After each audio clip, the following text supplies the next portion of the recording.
नमस्कार, मेरा नाम सुरेंद्र सिंह है और आप देख रहे हैं मैत्री न्यूज़। हम लोग वार्ड नंबर 231 में हैं, जहां पर उम्मीदवार हैं प्रीति गुप्ता। प्रीति गुप्ता जी के बारे में बताने से पहले मैं उनके साथ में खड़े हुए उनके हस्बैंड हैं नीरज गुप्ता, जो किसी नाम तारीफ के मोहताज नहीं है। उसका एक बहुत बड़ा कारण है, समाज सेवी के रूप में प्रथम दर्जे का औहदा रखते हैं और उतना बड़ा औहदा रखते हैं कि आज क्षेत्र की जनता ने ही उनको खड़ा करा और क्षेत्र की जनता ही उन्हें जिताना चाहती है। इसकी सबसे बड़ी श्रृंखला मैं आपको बता देता हूं कि यह प्रेम इतना बड़ा प्रेम है। हमारे साथ परवेज़ भाई हैं। क्या नाम है आपका? आप अपना नाम बताइए। परवेज़ आलम। परवेज़ आलम। परवेज़ आलम जी भी हैं। आप देखिए, बीजेपी वालों को लोग बोलते हैं कि वोट नहीं देते हैं मुस्लिम, लेकिन मुस्लिम समाज के सबसे बड़े अच्छे व्यक्ति आके खड़े हुए हैं और कह रहे हैं कि प्रीति जी को जिताएंगे। यहाँ पर मैं आपको और बता दूँ कि ये जो मोहल्ला है ये ब्राह्मणों का मोहल्ला है और तमाम ब्राह्मण समाज के लोगों ने आज पूर्ण रूप से समर्थन करा है। और यहाँ पर हमारे साथ भाई साहब हैं। भाई साहब, क्या नाम है आपका? मेरा नाम लोकेश। लोकेश भाई, क्यों लगा आपको कि नीरज गुप्ता जी को सपोर्ट करना चाहिए? ये देखिए, आपने अच्छा सवाल पूछा है। हमारे क्षेत्र में वैसे तो बहुत लोग खड़े हैं जी, और कुछ लोगों की छवि थोड़ा कैसे धूमिल है। कुछ लोगों ने कुछ किया है, कुछ लोगों ने कुछ किया है, लेकिन नीरज गुप्ता जी के बारे में मैं बता दूं आपको, हमने इन्हीं को सपोर्ट क्यों किया, हमारे समाज ने इनको सपोर्ट क्यों किया, क्योंकि ये पहले से ये बिना पद पे रहते हुए भी अनेक इन्होंने सेवा के कार्य किए हैं। सेवा करते रहे, लोगों की मदद करते रहे, हर दीन दुखी की मदद करते रहे। तो हमारा सबसे पहला कारण तो ये रहा कि इन सेवा भाव बहुत अच्छा है। दूसरे, अगर आप क्षेत्र में कहीं भी चले जाइए, इनके बारे में पूछ रहे हैं, इनकी छवि कैसी है, तो बहुत ही सज्जन सीधे इंसान हैं, सबकी दुखियों की मदद करने वाले हैं, रात दिन खड़े रहते हैं। आप कभी भी चले जाइए, खड़े मिलेंगे आपको, हमेशा साथ देंगे, भाइयों के साथ हमेशा साथ रहते हैं, सभी के साथ खड़े रहते हैं। और लोग ये यहाँ तक आते आते कहते हैं, ये हमें नेता नहीं, हमें बेटा चाहिए, नीरज गुप्ता जैसा चाहिए, प्रीति बेटी जैसी चाहिए, जिसे अपनी बहू मानते हैं लोग, अपनी बेटी मानते हैं प्रीति गुप्ता। और लोगों ने ही इनको चुनकर खड़ा करा है। राजनीति में इनका जाने का कोई उद्देश्य नहीं था। उन्होंने जब भी कहा कि मुझे समाज में सेवा करनी है, तो लोगों ने उनको बताया कि आप सेवा नेता बन के भी तो कर सकते हैं, तो नेता नहीं, बेटा चाहिए। और भी ब्राह्मण समाज के हमारे साथ साथी हैं। पूरा नाम बताइए साहब। एडवोकेट त्रिभुवनेश शर्मा जी, और यहाँ घोंडा RW के प्रेसिडेंट हो के पद पर हूँ जी।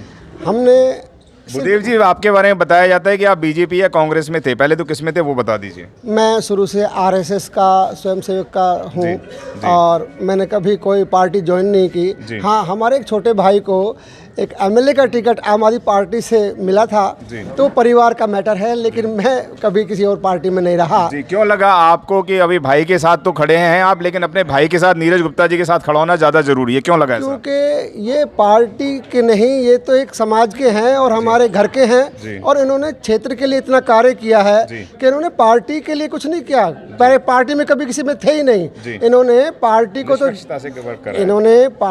तो ज्वाइन जब किया, जब पार्टी वालों पार्टी वालों ने कहा और समाज के लोगों ने कहा कि भाई आपने इतना समाज में कार्य किया हुआ है, तो आप पार्टी ज्वाइन क्यों नहीं करते? तो इन्होंने कहा नहीं, जो मेरे से भी योग्य व्यक्ति हो आप टिकट उन्हें दीजिए। तो इन्होंने कभी टिकट के लिए कहा भी नहीं। कुछ समाज के लोगों ने, जिन्होंने देखा, इनका सेवा भाव देखा, इनका कार्य देखा, और उस कोरोना काल में जब लोग घर से नहीं निकल रहे थे, इन्होंने खुद घर से निकल करके अपने दम खम पर अपने पैसों खर्च किया। और इतना दान पुण्य क्या कोई व्यक्ति कर नहीं सकता, चाहे वो टाटा बिरला क्यों ना हो। क्षेत्र में जो इनका कार्य था, सराहनीय कार्य था, उसको देखते हुए पार्टी ने और समाज के लोगों ने इनको स्वयं प्रीति जी को ये टिकट दिलवाया है। और इनकी कोई इच्छा आज भी नहीं है और न इनकी पहले थी। इनका तो बहुत अच्छा कार्य है, इनके पास बहुत अच्छी कंपनियां हैं और इन्होंने एक फिल्में बनाई हैं समाज के लिए, समाज के जागरूक करने के लिए। जग्गू की लालटेन बनाई है, खुद ये एक कलाकार हैं और कंपनी में मैनेजिंग डायरेक्टर हैं और बहुत सारी कंपनियों में कार्यरत हैं, और इनके पास किसी चीज़ की कमी नहीं है। इन्होंने जो है प्रधानमंत्री कोष में 50 लाख रुपए दिए और नाना प्रकार की सुविधाएं इन्होंने जो कोरोना काल में प्रदान की हैं, जिनको आप नहीं कर सकते जी। जैसा भाई साहब ने बताया, श्री हंस के नाम से इन्होंने मूवी भी बनाई है और समाज के बहुत अच्छे व्यक्तियों में से आते हैं, प्रतिष्ठित व्यक्तियों में से आते हैं। प्रीति जी हमारे साथ हैं, हम उनसे जानेंगे क्योंकि लोग उनको सुनना चाहते हैं। किस तरीके की आप आगे, आपको जब वार्ड में घूमती हैं तो आपको क्या कमी लगती है और आपको लगता है कि मैं अगर सत्ता में आती हूँ तो मैं सबसे पहले यह परिवर्तन करूँगी, वो बताइए। सबसे पहले नमस्कार, मैं प्रीति गुप्ता गोंडा वार्ड 231 से बोल रही हूँ जी। मैं देखती हूँ कि थोड़ी सी यहाँ पर सड़कों की थोड़ी सी समस्या है, नाली की है जी। मैं चाहती हूँ कि ये जो गड्ढे हैं उनको मैं सही करा सकूँ सबसे पहले, और आम आदमी की जो बातें हैं बस उनको पूरा कर सकूँ जी। आप समझेंगे कि कितनी अच्छी तरीके से उन्होंने बताया। वह हमेशा दिल की बात करती हैं और दिल की बात इतनी अच्छी करती हैं कि समाज सेवा के तौर पे निरंतर तैयार रहती हैं। ये जनता बता देगी ये आपको। जनता बता देगी, तो जनता से ही है, जो किसी पार्टी नहीं है। ये पटका इन्होंने जरूर यहाँ पे मान सम्मान में पहना है, लेकिन इनसे हम जरूर जानेंगे इस तरीके के जो स्टेटमेंट आ रहे हैं, उस स्टेटमेंट पे क्या बोलेंगे कि जो गोंडा की जनता है, जो चौधरियों की साहब है, जो गुर्जर समाज है, ब्राह्मण समाज है, जो तमाम समाज है, वो यहाँ पर कितना इस बीजेपी को सपोर्ट कर रहा है, नीरज गुप्ता जी के पाले में कितना जा रहा है, वह आपने बताएं। बहुत अच्छी बात पूछी और समाज के हित में और पार्टी के हित में पूछी है, तो मैं इसके बारे में ज़रूर कहना चाहूँगा कि यहाँ पर गुर्जर जो समाज है, दूसरी बात ब्राह्मण और बनियों की तादाद इतनी अच्छी है और कम्युनिकेशन इतना अच्छा है कि वो उसी पार्टी को सपोर्ट करते हैं जो देश के हित में कार्य करते हैं जी। और देश के हित में जो कार्य कर रहे हैं, आप जनता को सबको पता है, पूरे भारतवर्ष को पता है, पूरे संसार में पता है कि मोदी जी ने पूरे भारत में ही नहीं पूरे संसार में विजय प्राप्त कर ली है। जैसे विश्व गुरु पहले था, आज भी विश्व गुरु बनने के तत्पर है और विश्व गुरु बनने जा रहा है, ये उन्होंने बिगुल बजा दिया है। इसीलिए पहला स्टेप है ये एमसीडी का। एमसीडी में आज भी हम हैं। मैं मानता हूँ कुछ गलतियां हो जाती हैं इंसान से, लेकिन पार्टी गलत नहीं है। पार्टी के आधार पर हम एमसीडी में किसी को ये गलत नहीं कह सकते। कोई घोटाला हुआ हो, कोई गलत कार्य हुआ हो, आम आदमी पार्टी को उठा करके देख लीजिए, कांग्रेस को उठा के देख लीजिए। आज जनता ने उनको धत्कार दिया, आज जनता उनको लाइक नहीं करती। 70 साल कहते हैं उन्होंने पार्टी में जो है अपना बिगुल बजा रखा था, पूरे भारत में वो राज्य करते रहे। गोंडा की बात कर रहे हैं आप, तो कितना सपोर्ट मिल रहा है? आज जो है गोंडा की नहीं पूरी दिल्ली की बात चल रही है।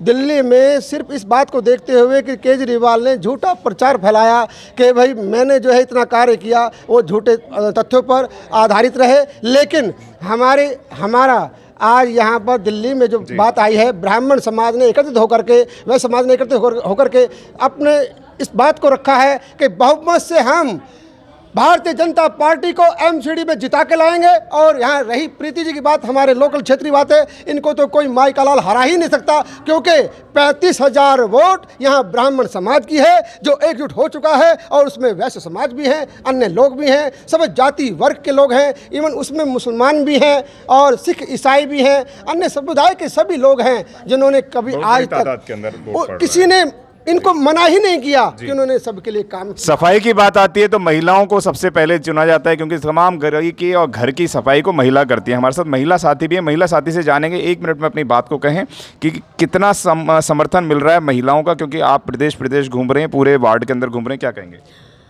सबसे पहले तो मैं अपना नाम बताना चाहूँगी। मेरा नाम कृष्णा कश्यप है। कि हमारी बहनों ने ये कहा कि हम आज तक उस झूठी सरकार से प्रताड़ित थे जिन्होंने वेतन नहीं दिया। जो हमारी आंगनवाड़ी की बहनें थी, आशा वर्कर थी, पीएलओ थी और विकलांग जिनकी आज तक पेंशन नहीं बनी थी, जो वृद्ध बहनें हमारी जिनकी पेंशन नहीं बनी थी, जिनके घर परिवार के जो मुखिया थे बहुत प्रताड़ित थे पेंशनों के लिए, तो उन्होंने कहा कि हम उससे झूठी सरकार से बहुत ही परेशान हैं। प्रीति जी आएंगी तो ये सारे काम होंगे, ये सारे काम होंगे, वही बता रही हूँ। वो हमारी बहनों का सर्वे है, उनका मानना है, पूर्ण उनका सहयोग है और पूर्ण विश्वास भी है कि हमारी बहन चुन करके आएंगी तो हमारे सारे काम कराएंगी और वो इनके साथ हर कदम हर पल साथ है। रेणु शर्मा जी भी हमारे साथ हैं। रेणु शर्मा जी रात दिन इस बीजेपी के लिए लगी हुई हैं और रेणु शर्मा जी का अपना व्यवहार और अपनी फेस वैल्यू बहुत ज़बरदस्त है। एक व्यवहार के ऊपर इनके ऊपर हज़ारों महिलाएं खड़ी हो जाती हैं। कहाँ देख रही हैं प्रीति गुप्ता जी और नीरज गुप्ता जी को, आप वो बताएं। ये भाई साहब बहुत अच्छे हैं, दोनों हस्बैंड वाइफ जी।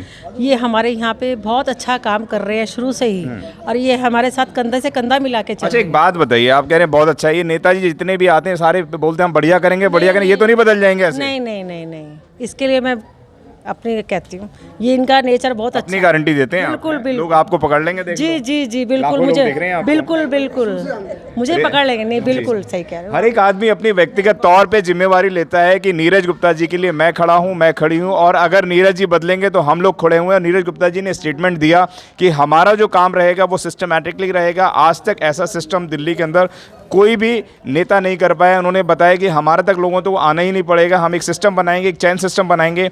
उस सिस्टम के अंदर आप 8 से 6 बजे तक, शाम को 8 बजे तक जो भी टाइम रहेगा उसके अंदर कॉल कर सकते हैं। हर गली के अंदर एक एक व्यक्ति को मुहैया कराएंगे। आप पहले उस गली के व्यक्ति को बोल सकते हैं हर एक व्यक्ति तक वो नंबर होगा और इमीडिएटली आपके कूड़े करकट की गाड़ी सुबह से शाम तक, जो सफाई वाले सुबह से जल्दी आते हैं और उसके बाद चले जाते हैं, तो अब सफाई वाले जाने वाले नहीं हैं क्योंकि अब नीरज गुप्ता जी आने वाले हैं। जी धन्यवाद नीरज जी, बहुत बहुत धन्यवाद भाई जी।